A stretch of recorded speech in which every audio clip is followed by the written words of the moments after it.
cuidados intensivos. Es decir, si se trata de niños prematuros, niños que tienen cardiopatías o enfermedades pulmonares crónicas, tienen mayor posibilidad de complicación. Los lactantes con cardiopatía congénita, prematuridad extrema o enfermedad pulmonar crónica presentan mayor riesgo de mortalidad incluso. ¿Cuáles son las complicaciones que puede presentar?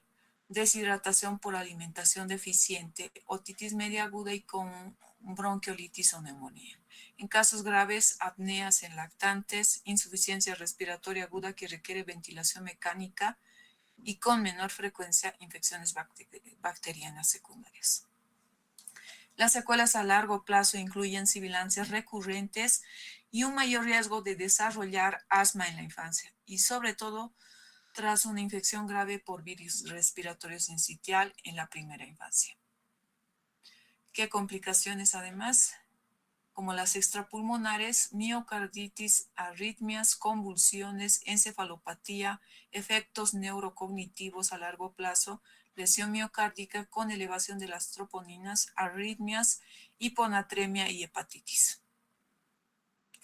Aquí será importante trabajar en la prevención. Primero, la higiene de manos sigue siendo la estrategia preventiva más importante. También será necesario desinfectar regularmente las superficies que se han tocado de aquellos que están enfermos.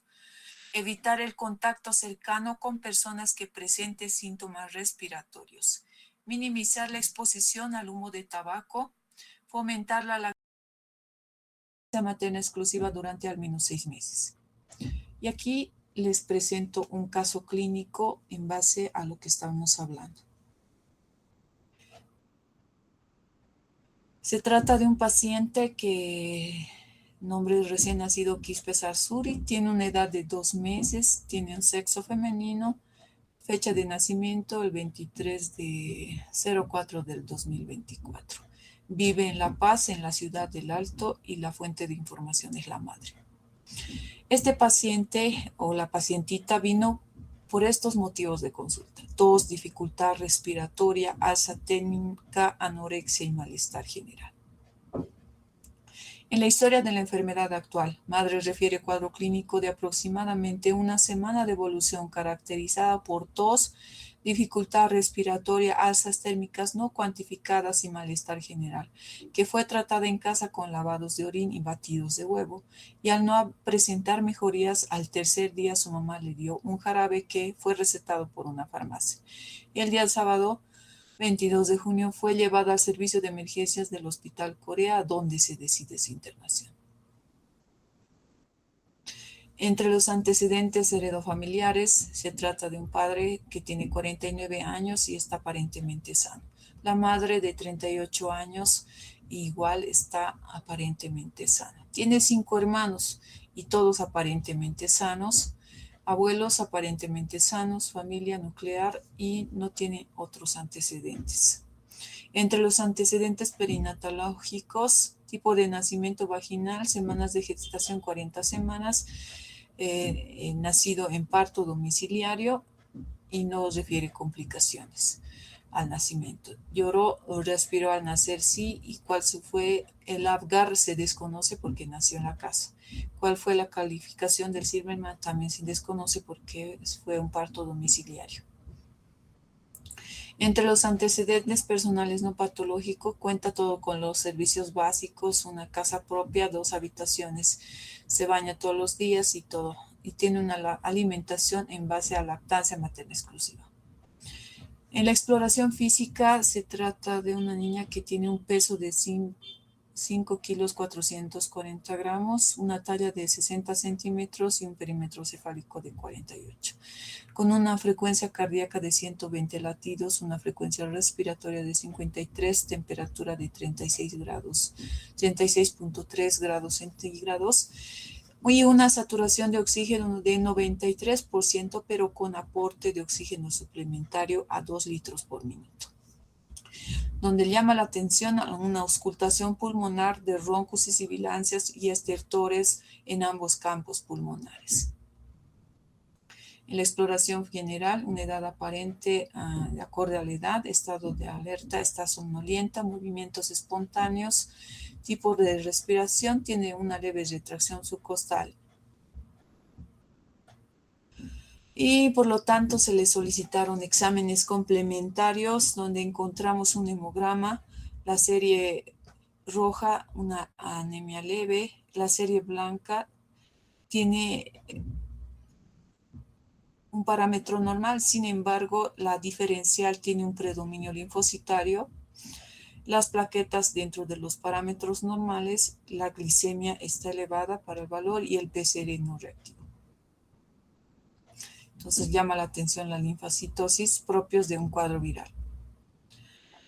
Se le ha hecho una prueba de diagnóstico, prueba rápida para SARS-CoV-2, el cual dio negativo, y se le ha hecho el panel viral para patógenos respiratorios y reporta virus sincitial respiratorio positivo. ¿No? Entonces, como lo decía hace rato, el PCR en tiempo real es el hecho. Y aquí podemos encontrar la radiografía de tórax donde existe una hiperinsuflación con atelectasias, aumento de los espacios intercostales, horizontalización de las costillas propias de una bronquiolitis. Entonces, esta bebé tiene una bronquiolitis aguda. Y si hablamos de la enfermedad como tal, se define como el primer episodio agudo de sibilancias en un niño menor de 24 meses, que además se caracteriza por disnea expiratoria y existencia de pródromos catarrales. Como habíamos hablado de la bronquiolitis, la etiología es el virus sincitial respiratorio en un 70 al 80%, pero también puede estar causado por otros virus. Si hablamos de epidemiología, más que todo se presenta en menores de 2 años. Estamos volviendo a repetir esto, ¿no? Y tiene una incidencia entre 3 y 6 meses de edad y es más frecuente al finalizar el otoño y en invierno. Y se dice que aproximadamente 1 de cada 3 bebés va a desarrollar bronquiolitis en el primer año de vida, y de estos 3 al 10% van a requerir hospitalización, especialmente en los bebés de 2 y 6 meses de edad, y justamente el bebé tenía 2 meses. Y la tasa de mortalidad oscila entre 0,5 al 1,5%. Es importante buscar factores de riesgo como la edad del menor de 3 meses, antecedente de prematuridad, enfermedades pulmonares como la displasia broncopulmonar, enfermedad pulmonar crónica, cardiopatías congénitas y con alteraciones hemodinámicas. Asistencia temprana a guardería, otro factor de riesgo. Hermanos mayores en edad escolar, justamente es lo que tenía la paciente, ¿verdad? No haber recibido lactancia materna exclusiva hasta los 6 meses de edad, enfermedades neurológicas, síndrome de Down, inmunodeficiencias, tabaquismo en la familia. Sobre la patogenia, lo que se produce es el ingreso del virus por las vías respiratorias altas hacia las bajas, lo cual va a provocar un edema en el epitelio con desprendimiento de restos de tejido necrótico, con aumento de la producción de moco y disminución de la eliminación de secreciones bronquiales, lo cual van a producir obstrucción de las vías respiratorias con hiperinsuflación, atelectasias y deterioro en el intercambio gaseoso, provocando las manifestaciones clínicas.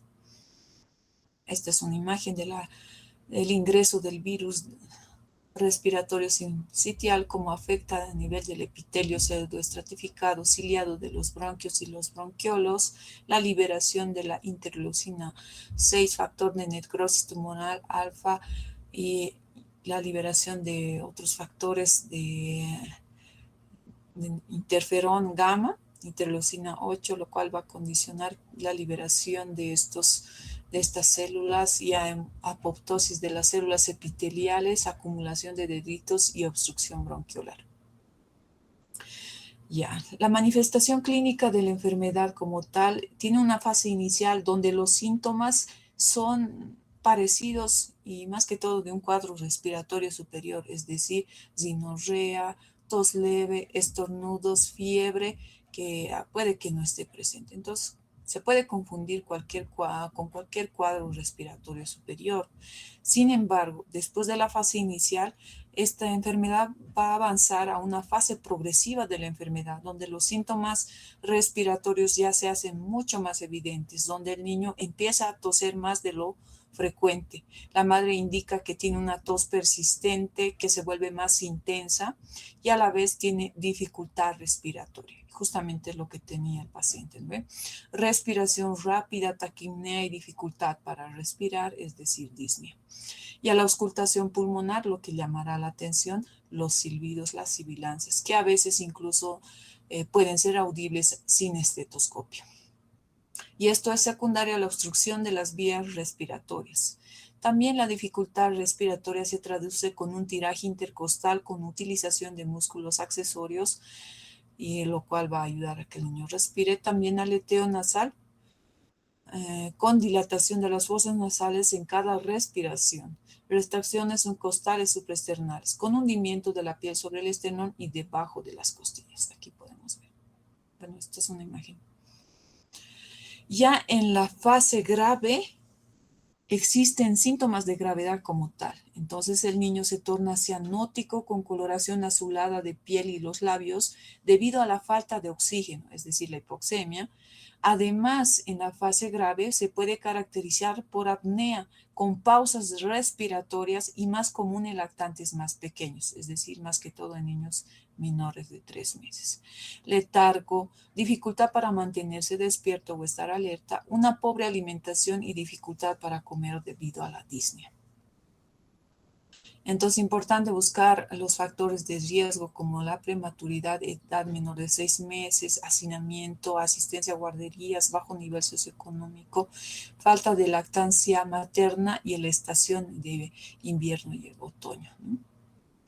Diagnóstico, es importante hacer una buena anamnesis, un examen físico, considerando las características propias de la enfermedad, como es la taquimia, la utilización de músculos accesorios, el tiraje intercostal, aleteo nasal, las sibilancias y crepitaciones características de esta enfermedad. Por lo tanto, será importante utilizar la escala de tal modificada que se caracteriza por valorar estos parámetros. Uno, la frecuencia respiratoria dependerá primero de la edad del paciente. Si se trata de un paciente menor de 6 meses, se hace una puntuación. Digamos, el paciente puede estar con una frecuencia respiratoria de 58 respiraciones por minuto, entonces le catalogamos como 2 puntos. Si en las sibilancias y crepitaciones escuchamos a nivel pulmonar sibilancias, inspiratorias, expiratorias y audibles con estetoscopio, le asignamos otros 2 puntos. Si vemos retracciones moderadas intercostales, a la vez le asignamos otros 2 puntos y aquí ya tendríamos 6 puntos como tal. Ahora, en relación a la escala de tal modificada, también se aplica la saturación de oxígeno. Sin embargo, hay que tener en cuenta que nosotros vivimos en la altura. Entonces, según la escala de tal modificada, tendría que estar entre 90 a 91% para decir, digamos, fuera moderado. Entonces, hacemos una sumatoria y aquí tenemos 2, 4, 6 y 8 puntos, lo cual hace una puntuación de moderada, hasta 6 a 8 puntos, podríamos decir, ¿no? Leve si tiene una puntuación menor de 5 puntos, moderada si está entre 6 y 8 puntos y grave si está mayor a 8 puntos. Pero aquí hay un dilema en relación a la saturación de oxígeno en la altura. Por lo tanto, es importante aplicar esta tablita de saturación de oxígeno cuando decimos, por ejemplo, la saturación en la altura será normal, en La Paz es desde 86 hasta 90%, pero si estamos frente a un niño que tiene hipoxemia leve, podría estar en una saturación de 82 hasta 85%. Una hipoxemia moderada entre 77 hasta 81% y la severa menor a 76%. Entonces, considerando el cuadro clínico, el paciente estaba con saturación de oxígeno de 92%, pero estaba con aporte suplementario. Entonces, podríamos considerar que probablemente haya estado con una saturación de entre 77 a 81% para para decir que tiene una escala de tal modificada moderada, ¿no? Una bronquiolitis aguda moderada en base a la escala de tal. También es importante recalcar los criterios de transferencia, ¿no? O de ingreso hospitalario, rechazo alimentario, deshidratación, letargia, historia de apnea, taquicardia para su edad, dificultad respiratoria, hipoxemia, ¿no? En todo caso aquí lo que me interesa es ver la saturación de oxígeno del paciente en la altura. Tal vez es una hipoxemia severa con una saturación menos del 74% o moderada de la misma manera, entre menos de 77 o entre 77 como tal. Enfermedad grave como la escala, diagnóstico dudoso, edad de entre 2 y 3 meses, comorbilidades, inicio de la sintomatología menos de 72 horas y situación socioeconómica. Prácticamente estamos recalcando lo que ya habíamos mencionado. Aquí, en base a la clínica, se ha solicitado un panel viral donde ha dado positivo para el virus sincitial respiratorio, pero también es necesario controlar la pulsioximetría y considerar el grado de hipoxemia del paciente. También es necesario realizar una radiografía de tórax donde vamos a encontrar un aumento de la radiolucidez, aumento del diámetro anteroposterior con horizontalización de las costillas e hiperinsuflación. Refuerzo periliar de bronquios, vasos sanguíneos, y el test virológico que aquí está. ¿Sí? Entonces aquí el refuerzo bronquiolar, la hiperinsuflación, el aumento de los espacios intercostales, datos de atropamiento aéreo con atelectasia. El tratamiento se basará de acuerdo a la gravedad del caso. Si es leve, el manejo más que todo se trata en el domicilio y en relación a cuidar la postura del paciente, realizar un aseo de las fosas nasales y pues elevación de la cabecera, como lo dice. Y en casos moderados o graves, incluso ya esto necesita internación con oxigenoterapia y cuando es muy complicado hasta CPAP nasal, y alimentación con sonda cuando aquellos niños no pueden alimentarse. Ahora, en relación a la ribavirina, que antiguamente estaba indicado, pero es controversial el manejo de este medicamento aún. También se puede utilizar los broncodilatadores, aunque el manejo de los broncodilatadores se indica que sigue siendo igual controversial, algunos no están a favor.